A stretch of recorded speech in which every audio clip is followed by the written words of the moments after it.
Lah Tigo tampek Kopi Batigo. Iya betul. Mbak kok bisa sampai di Teluk Sama Buo? cerita tadi, itu tidak disengaja. Cik, 2, 3. Dah mulai no. Sana basuh balik jo yon tabu serion tagi budak seringnya di Pot Bungo. Op jatuhnya sana. Adiko sana ayuan ada di Teluk Buo. Tepatnya di Kopi Batigo. Yang jale adiko sana yang sama kalau yang beliau cuma member beliau ko jo bos. Terkenal je nama Bang Adek. Siapa Bang Adek kok tanya banyak ya. Tapi yang jale beliau adalah owner dari Kopi Batigo kok. Baka bapak, desa pak. Alhamdulillah Dajon. Ambo main bola Dajon biasanya. Iya. Nah, manga yang undang Bang Adek kok di Pot Bungo kali kok sana karena beliau adalah sosok orang muda. Beliau kita masih muda, papa muda. Papa muda. Kayak papa muda. Iya. Yang banyak berbuat terhadap Sumatera Barat. Beliau punya beberapa perusahaan, itu salah satunya Kopi Batigo, terus ada Bang Adek Advertising ya Pak. Iya betul. Cerita sih Pak, mulai berkarir membangun usaha yang seperti itu. Ambo yakin beliau kok dulu usahanya ketek-ketek sana, kini lah kadang. Cerita sih Pak, mulai tahun bara gitu ah. Iya Dajon, makasih Dajon. Iya. Ambo memulai usahaku karena mempunyai dari dulu pengenal itu memang bau-sau. Memang lah itu jo pengenal ya. Ada niat untuk bakar rajo Bakar jujurang bakar orang pegawai segala macam lah. Nggak minat bro. Dari dulu nak minat karena dari dulu ambo waktu kuliah ambo banyak bergaul dengan kawan-kawan yang dari kuliah itu juga lah berwirausaha. Wirausaha. Dan ambo juga punya membaca literatur tentang kewirausahaan. Nah itu motivasi ambo untuk usaha itu sangat tinggi sekali. Nah, kemudian yang usaha pertama itu merintis adalah Bang Adek Advertising. Ya, itu Dajon. Jadi ambo dulu kuliah tuh di Bandung. Iya. Oh, kuliah di Bandung dulu. Kuliah di Bandung, ya. Jadi ambo disuruh pulang ke Padang. Mungkin takut lah ambo dapet bini orang Jawa gitu. Oh, jadi orang tua pulang alai ke Padang ya. Pulang alai aja. Jadi selesai kuliah suruh pulang. Suruh pulang. Jadi ambo dulu memulai itu cuman membuat usaha ketek-ketek Dajon. Berupa apa tuh Pak? Membuat usaha printingan. Kalau zaman dulu tuh dari kopi di fotokopi itu ada namanya print warna. Print warna. Nah, itu mulai usaha print warna. Berarti mesin print yang ketek printer Atigo, PC komputer. Iya. Itu yang ambo mulai dulu.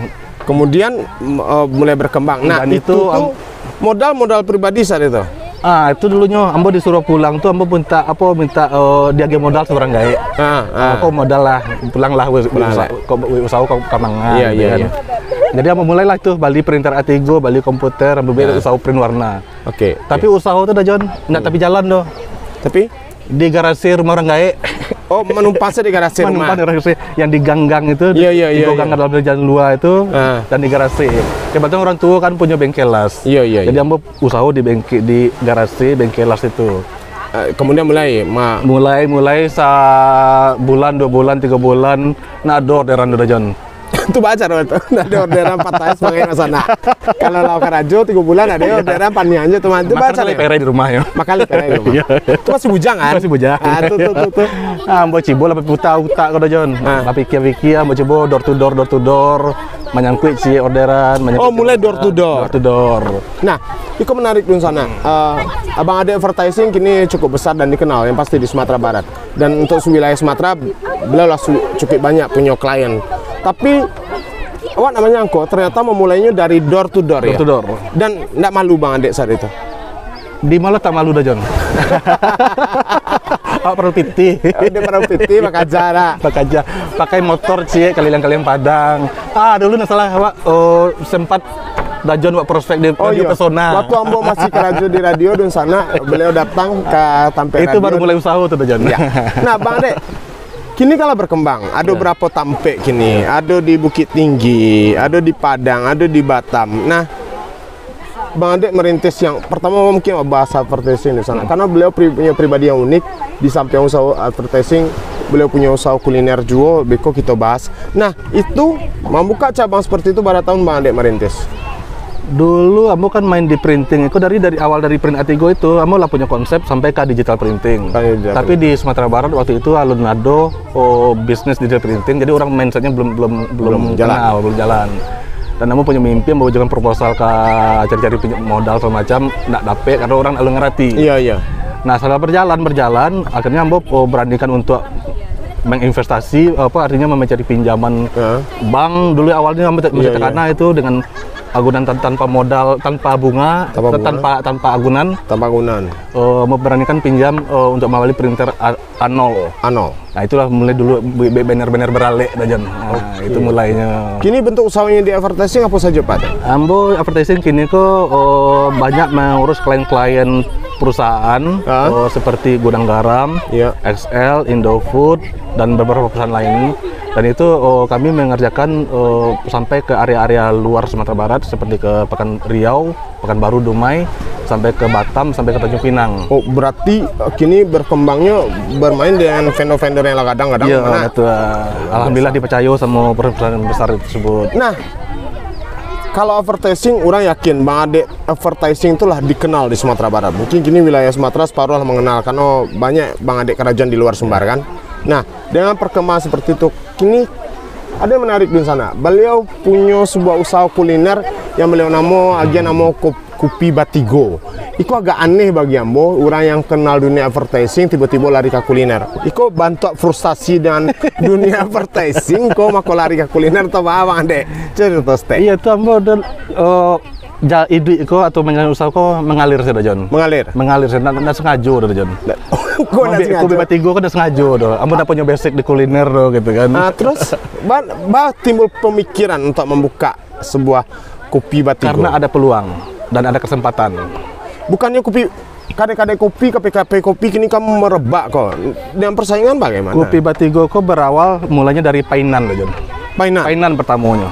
Painan buka dulu. Iya, karena itu unik pula ceritanya John. Ambo dulu tinggal di Painan. Iya. Tinggal di Painan, ambo karajo sawah mau di Padang, ambo baru ulang tuh hari itu. Kebetulan ambo istri alhamdulillah lagi pegon. Rumah di Painan. Jadi ambo terpaksa baru ulang-ulang. Ambo harus pindah dan dapet pindah ke rumah kan. Jadi setelah ambo punya ada rezeki ambo bangun rumah di Painan. Setelah selesai rumah kok dapet pindah rumah ke Padang. Oh, pindah Padang. Nah, rumah tuh tertinggal. Rumah tertinggal di kontrakan. Ambo pikir kan di kontrakan kan dipangan rumah kok. Akhirnya ambo mulai dari dulu main homestay. Oh, dijadian homestay itu. Namanya homestay Rumah Putih. Sampai kini masih. Alhamdulillah. Terus dari homestay tadi kami berjalan-jalan, kami punya ide-ide dan perlu disupport karena kamu di Padang, usaha di Painan perlu orang yang menjalankan usaha tersebut. Nah, sehingga muncul idenya untuk membuat pengembangan dari homestay itu adalah membuat kafe. Waktu saat itu masih belum mikir cafe shop. Tapi kafe biasa. Oh, kafe biasa. Alun spesifik lah ya. Belum spesifik. Nah, kebetulan aku punya kawan-kawan di Bandung, di daerah-daerah lain, di Jawa memang lagi booming coffee shop. Iya. Nah, aku coba itu rumah Jalan Buntu dah John. Jalan Buntu dan itu kami bikin cafe shopnya itu di rooftopan lah istilahnya. Iya. Atau rumah yang tak terpakai. Jalan sampai kini. Insya Allah jalan. Alhamdulillah dan itu masih menjadi trendsetter di Painan. Berarti menjadi trendsetter di Painan, kemudian dibuka pengembangannya ke Padang. Dan ke Padang pun kami pun tidak berpikir bikin cafe shop yang seperti sekarang. Kami dulu cuma berpikir kawan-kawan banyak ribut di Padang, kami pengen coba kopi kami yang di Painan. Kami cuma mikirnya gerobak cie menjual biji kopi di Car Free Day Gor Agus Salim. Begitu simpelnya pemikirannya. Tidak muluk-muluk dan itu ngalir saja. Tapi gini di sana, kalau di sana mampir di sebelah Masjid Raya, itu di mukonya tuh ada sebuah kafe gadang Kopi Batigo itu yang di Padang di sana, dan itu tampaknya sangat luas. Itu kan awalnya dari gerobak, kemudian tiba-tiba menjadi tampek luas. Ada kawan yang menyewakan tampeknya di area gor tersebut. Dan kami akhirnya punya kedai kopi di lingkungan gor. Dan itu berjalan 2 tahun. Sempat di gor dulu. 2 tahun ya. 2 tahun. Memang ada tampek-tampek ketek lah gitu ya. Setelah kemudian kok bisa pindah kini? Kontraknya habis. Kami mikir mencari tempat karena kedai kopinya udah jalan, kita harus mempertahankan. Nah, keliling-keliling Padang mencari-cari lokasi, ya jodohnya di Masjid Raya. Jalan Ahmad Dahlan nomor 19. Dan itu kan tampaknya luas. Dan itu tampaknya luas dan tadinya itu rumah yang kami sewa itu rumah yang ditinggal 5 tahun lebih. Oh, Dan itu rumah boleh kosong dibilang 5 rumah tahun. kosong yang rumputnya sudah sepaha Ya, dan ya udah lama ditinggal lah rumahnya. Nah, kemudian di sini ada sampai pertemuan bagaimana Bang Ade? Iya, karena di situ dulu uniknya di situ melihat potensinya itu kan bekas gudang rokok dan kami melihat gudang itu seksi. Dan gudang itulah kami jadikan menjadi Gudang dijadikan sampai pertemuan, dan sampai artinya orang ngopi-ngopi lah, sampai orang diskusi. ternyata kecerdasan tuh bisa datang tiba-tiba. Melihat kondisi itu. Nah, di sana. Jadi kalau kita bahas Kopi Batigo tadi di Painan ado, kemudian di Padang ado. Dan kini sampai ambo sama Pade di Potbungo, iko Kopi Batigo aja, nama di situ. Dan iko lebih unik di sana. Iko di pinggir pantai, tapenya di Taluk Buo. Mau tanya Cek, kok bisa tampe kau dipakai jadi Kopi Batigo? Jadi ada lah tigo tampe Kopi Batigo. Iya, betul lah. Ma kok bisa sampai di Taluk Sama Buo? cerita tadi, Iko tidak disengaja. Kok enggak dulu Kembali tidak disengaja. Jadi Iko bisnis tak sengaja ke sana. iya, Iko ada hikmahnya dari PSBB tahun kepatang. Oh, yang di Siko baru kok berarti. Iko baru setahun. Baru Iko setahun. bulan Lebaran besok pas setahun. Alun setahun ada. Oke. Ya, di sana bisa calian nanti di vlog ambo bahas sih Kopi Batigo. Kini wak bertanya saja ke ownernya dulu. Nah, Iko sebenarnya lahan Bang Ade Siko. Iko lahan orang tua. Oh, orang tua Orang punya. tua dari tahun 80-an boleh kasihan tidak terurus dan itu kan di ujung negari. Siapa sih yang mau ke sini? Pertanyaan awak. Jadi itulah PSBB itulah membawa kami kemari dan kami sama pribadi pun menambah lahan pun untuk memperluasnya.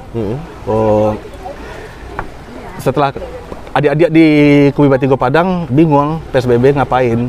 Oke. Ya artinya Karena kafe tutup. kafe tutup, tidak ada aktivitas, Iya, tidak bisa pergerakan. Sementara adik-adik awak energinya Iya. gilo-gilo energi gitu. Jadi awak bawa main kemari. Nah, main kemari tadi itu cuma pengen mancing-mancing aja. Mancing punya ide, wabe buat ketek untuk mengopi-ngopi awak-awak. Dan awak melihat banyak orang mancing di situ. Iya. Banyak yang naik ketek kok frustasi gitu aja. Karena umpannya habis, Umpan habis. mata kaya hilang, Kopi tak ada. kopi nak do. Nah, terus Itu akhirnya ide awalnya. Ide awalnya. Kami kadek kopi untuk kami atau orang mancing dan mereka kami menyediakan umpan-umpan pancing atau kaya. Awalnya di situ karena awak udah tahu Covid sampai bilu. Tapi ternyata berkembang gadang gini. Alhamdulillah setelah ternyata viral Viral. dan kawan dan tahu orang-orang sukarela dari Padang datang kemari jauh-jauh untuk menikmati kopi di tengah suasana pantai yang super indah ini. Dan menarik di sana di samping kopi menunya lebih menyesuaikan. Kalau menu makanan pun di ada seafood ya Pak Ade? Seafood ya. Lebih karena kita pinggir pantai. Nah Pak Ade, baru-baru kok mau mandangnya ada Pak Bang Ade membuat semacam Batigo Festival. Apa? Ya. Batigo Festival ya. Itu kan lebih berkaitan dengan orang seni wah. Betul ya. Kok bisa peduli sih sampai kesinan? Bahas sih ceritanya sampai Bang Ade mau seni wah. Jadi di sana beliau memang di luar dugaan Ambo. Jujur sebenarnya Ambo dulu anggota beliau, kerja di beliau. Buka joki ya. Iya, Ambo buka saja joki, Ambo kerja di beliau dulu. Tapi ternyata Ambo nyangka beliau sangat peduli dengan dunia seni dan petangko dibuatlah festival Kopi Batigo. Apa sih nama festival? Jadi mungkin lebih tepatnya festival kreatif dah John. Festival kreatif. Ya, kreatif ini kan termasuk kreatif Iya, dan iya, banyak ekonomi kreatif lainnya yang perlu diangkat. Jadi Ambo sejak dari bergaul dari sekolah, SMP, SMA, kuliah, banyak bakawan sama kawan-kawan yang ide-ide kreatifnya lumayan salut wak melihatnya. Iya, iya. Karena itu tadi mungkin dari acok-acok membiak event-event, acok membiak acara-acara, terutama di kampus dulu, Ambo mancan kampus yang beli kerjaan jadi anak bawang orang membebek panggung, membiak Iya, acara iya, biswa, acara biswa wak rancang kini, itu acok. Jadi dan Ambo dulu juga ikut di perkumpulan mahasiswa Minang di kampus. Iya, iya. Jadi acok tiap minggu tuh mau urus orang barale. Nah, jadi mangke talempong orang barale. Satu lah ya. Tapi main talempong dah pandai. Iya. Manari nak pandai. Artinya peduli menikmati. Situlah hebatnya menikmatinya. Nah, Patang tuh yang Batigo Fest tuh kok Nah, Batigo Fest itu tadi kami melihat berkolaborasi atau berkomunitas dengan kawan-kawan kreatif kok asik. Asik dan sebenarnya kawan-kawan kreatif itu potensi ekonomi kreatif. Itu festivalnya berbentuk apa saja Petang, Pak Ade? Festival awak itu utamanya adalah festival ekonomi kreatif yang menonjolkan potensi-potensi ekonomi kreatif yang ada di Sumatera Barat. Oke. Yang selama ini mereka mungkin bisa ekspos untuk mereka lebih dikenal, lebih punya dapat ruang untuk berkegiatan. Nah, di sana itu menariknya seorang pengusaha muda yang ternyata sangat peduli pula dengan lingkungannya, dengan orang-orang di sekitarnya, dan itulah dilakukan oleh Bang Ade. Artinya beliau tidak hanya cari keuntungan pribadi, tapi beliau juga melirik orang sekitar. Dan sebetulnya dengan ada Kopi Batigo di Taluk Buoko, Bang Ade merasakan keuntungan dari masyarakat sekitar apa, Bang Ade? Yang jale yang ambo tadi mencari mana di sana ketika hasil laut dari masyarakat Siko pun Bang Ade ambil ya untuk menu gitu ya. Ambo suka dengan kearifan lokal dah John. Kearifan lokal kok memang harus awak pelihara dan awak jago dan awak ekspos tarui. Supaya bisa menjadikan nilai ekonomi bagi masyarakat sekitarnya gitu. Jadi di Kopi Batigo Taluk Buoko kami melihat anak-anak di sekolah lumayan banyak, dan waktu PSBB anak-anak itu kan nak sekolah. Jadi mereka sekolah online pun mereka nak bisa karena nak punya handphone di kampung itu. Oh gitu. Jadi itu tadi karena ada tim kawan-kawan awak, tim-tim kreatif yang jiwanya luar biasa, pengabdiannya luar biasa.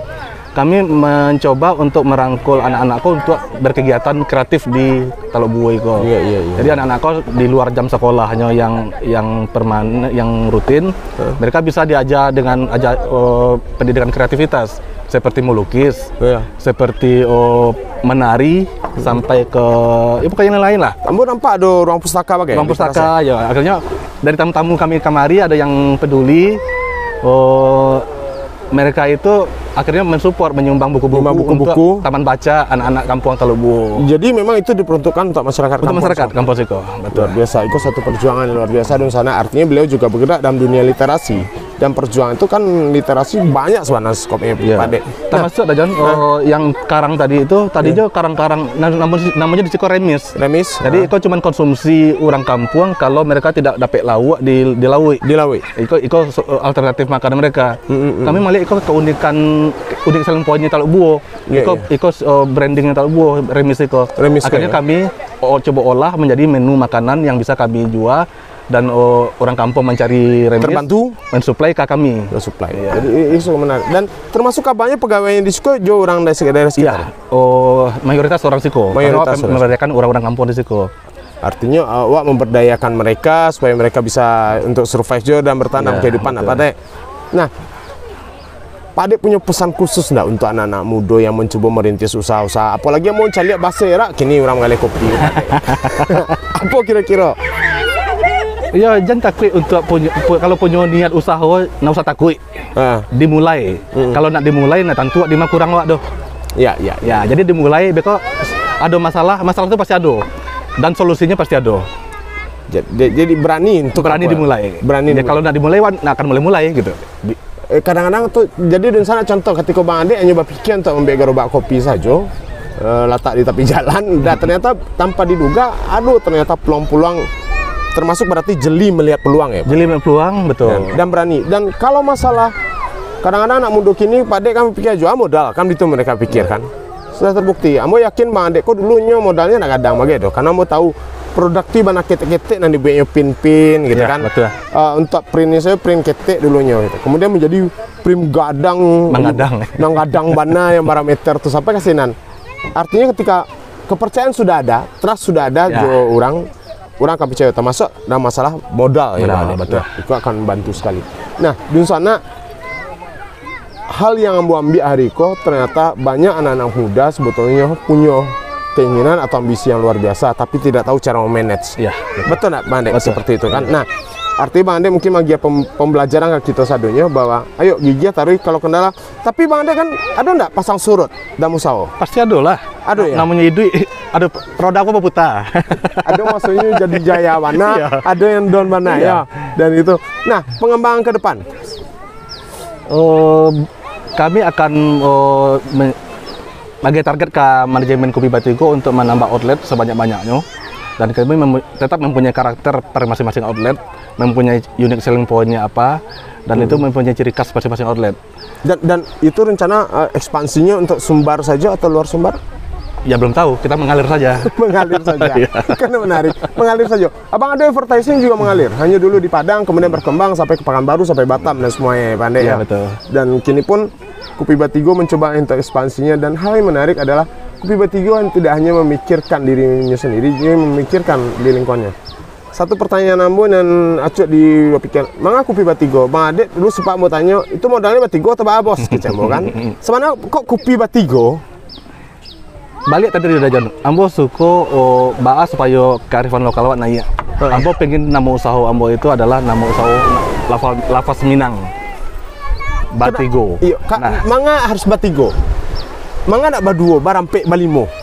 Mengalir aja gitu. Karena itu tadi udah jadi. Ceritonya adalah Ambo nio nama Minang. Mudah diingat. Benar diingat. Dan yang kedua kopi itu identik dengan Itali, affogato, Oh iya. Apa yang nama bakso Minang yang di belakang itu? Kebetulan dah Jon. Oh, karena kok ya. Baca itu, awas sedang duduk 3 orang di meja. Iya. Batigo rancak jangan aja kan. Akhirnya muncul Batigo dong. Oh, gitu. Tapi modalnya tetap suram. Tetap suram. Modalnya tetap suram. Nah, filosofinya Batigo itu adalah ya di Minang juga Tigo Tugu Sejarangan atau banyak yang lain. Banyak lah yang akhirnya bisa dikaitkan. Iya, Dan Iko menjadi, alhamdulillah, mau misalnya brandingnya lah cukup bagus, lah mulai viral. Tapi pernah tak pikir enggak ketika membuka di Teluk Buo, Sianang Katibo, Tampek Tasuruak Modeko? Pernah tak pikir enggak gitu? Pernah, tapi enjoy. Jalanin saja. Tapi ternyata, Dan kami memang targetnya bukan coffee shop serius sih kok tadi aja, cuman pengisi waktu untuk masa PSBB. tapi ternyata berkembang. Berkembang, bagus, iya. berkembang. Nah, omset. Kita berbicara, mengambil pertanyaan omset karena itu bisa jadi motivasi Pak Dek. Ya. Ya, dengan 3 outlet itu, karyawan, penambahan karyawan, maksudnya Bang Adek pasti punya karyawan, peningkatan kesejahteraan karyawan, kemudian pasti berpikir dengan omset. Ya. Dari hari ke hari, yang jelas kalau patang COVID cukup membuat turun semua aspek ekonomi masyarakat. Ya, betul. Nah, kalau kini Bang Adek, Saya pasca COVID memang drastis turun, mungkin sekitar 60-70%, dan kami masih tetap berjuang berinovasi tarui, supaya itu tadi branding kami tetap naik sehingga masa pertahanan itu harus menyerang. Jadi artinya bisa tetap eksis dan tidak pudar. Apalagi ini dengan pertumbuhan fantastis coffee shop itu, kami menilai itu suatu hal yang bagus, positif gitu. Sehingga dengan persaingan yang semakin besar, akhirnya kita utak kau makin berpikir aja dah Jon. Kinci-kinci kau berjalan aja. jalan gini. Kalau awak seorang tuh manu-manu soalnya dah Jon. Iyalah. Jadi makin banyak kompetitor itu sebenarnya positifnya luar biasa. Awak disuruh berpikir untuk. Dan Kopi Batigo masih bertahan sampai kini. Alhamdulillah masih bertahan dan ya insya Allah kami akan. Jadi yang pertama buka di Painan tahun berapa Pak? Tahun 2003 balik. 3 balik. Ya. Kemudian berkembang ke Padang. 2005 balik. 5 balik. 2016. Iya. 2016 balik, kemudian berkembang ke Padang. Kau baru cukup setahun. Dan mudah-mudahan Lebaran besok kita launching lagi satu tempat lagi, yang itu punya keunikan juga, masih kita rahasiakan dulu. Oh, masih rahasia. Jadi kalau Dun Sana berkunjung ke Kopi Batigo yang pasti masing-masing tempat punya tempat yang unik, spesifik masing-masing. Kalau di Siko Dun Sana di Kopi Batigo Teluk Buo kok Dun Sana bisa menikmati suasana pantai yang luar biasa. Menunya sangat menarik yang pasti. Bisa berenang lagi di sana. Nah, bayangkan Iko latar mungkin Iko berada di Kopi Batigo, ada lawi, ada kapal lewat, ada pegunungan, dan Iko menarik Iko. Jadi rugi rasanya kalau kamari, apalagi nak foto-foto. Nah, Bang Adek dengan majunya dunia media sosial itu membawa keuntungan tersendiri pastinya. Ya pasti. Artinya tempat juga menjual. Tempat nomor 2. Nomor 2. Bang Adek mengerti maupun enggak paham enggak kalau ternyata branding Madek pun banyak dari media sosial, orang datang mau foto kemudian posting, merasa itu salah satu yang layak dipertahankan. Iya, itu sesuatu usaha itu harus ada brand activity. Berpikir ke sini. Harus ada aktivitas branding. Nah, ambo dari Abang Adek dulu pun alun-alun konsumen pun ambo lah beriklan di Padang Express. Rutin. Jadi sesuatu itu iklan itu memang penting. Memang terasa biaya, tapi feedbacknya pasti ada. Nah, jadi jangan takut sana. Nah, bisa mah tahu yang tagih don download tak pasang iklan di sana. Nah, jangan takut bayi nak mahal gitu. Betul Bande. Maha bayar maha ke yang tagi Ya. dapatnya lebih banyak. Lebih banyak lah, itu yang penting. Jadi branding. Jadi untuk anak-anak muda yang buka usaha yang pasti harus bikin branding itu bisa. Lamakna dan kopi awak tapi branding tak ada orang tak tahu. Nah, Serpo Kopi Bartigo ada hal yang digunakan brandingnya, pemikirannya orang datang foto posting di media sosial, dan itulah satu hal yang bisa membuat marketingnya makin meningkat, brandingnya makin luar biasa. Itu nak Bang Dek. Ya. Ada lah yang disampaikan tak muda kita Pak Dek. Oh, ini tadi. Oh, kalau niat usaha jangan pikir-pikir 100 kali, bahkan 2 kali pun harus pikir ya. Jalan. Karena setelah jalan baru tahu masalahnya apa, dan itu pasti Tuhan nak solusi, pasti ada solusinya. Oke. Terima kasih Bang Dek lah undang ambo kamari. Dan sana jangan lupa nonton lagi vlog ambo ke Kopi Bartigo. Luar biasa menu-menu risiko lah Bang Ade yang dari Abang Ade Advertising dari Kopi Bartigo, ownernya Kopi Bartigo lah masuk di Pot Bungo. Kita tunggu toko-toko inspiratif lainnya karena beliau hari ini memberikan inspirasi untuk kita satunya. Lah sana dari Taluk Buo yang tagih pamit. Cik 2 3. Lah, habis sana. Lah. No, lah, habis.